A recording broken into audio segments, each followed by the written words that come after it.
When I was in high school, about this time of the year, our little town had a parade, and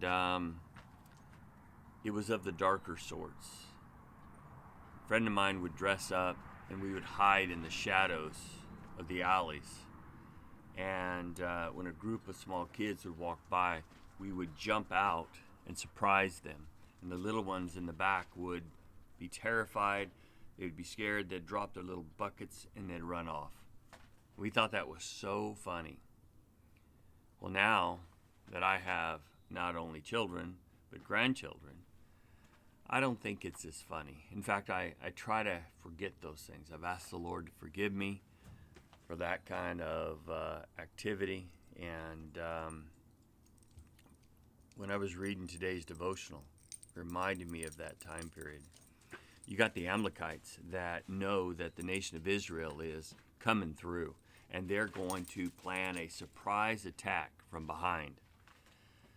God does not look favorably on this. And when you read in Deuteronomy, you're going to see there in 25, 17, 18, and 19 that God does not have good things to say at all. And he says, you know what? You're not going to be remembered.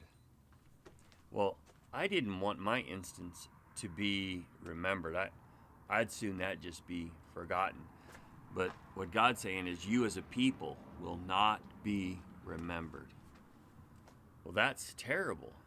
I think each one of us, as we live our lives, would like to be remembered and remembered in a favorable way and have a legacy that goes on.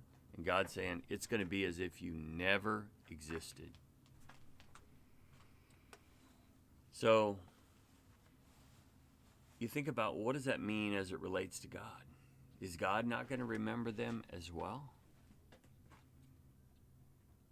Each one of us, when we come to the end of our lives, we definitely want God to remember us. And it's not always for all the good things we've done, but we want to remember us that we might be brought into his presence and his glory. I was hiding in the shadows, but there's a day I definitely want to be in the light. And it's because years later, after all that episode, years later, I came to the Lord and I asked him to forgive me for my sins, for my lurking in the darkness.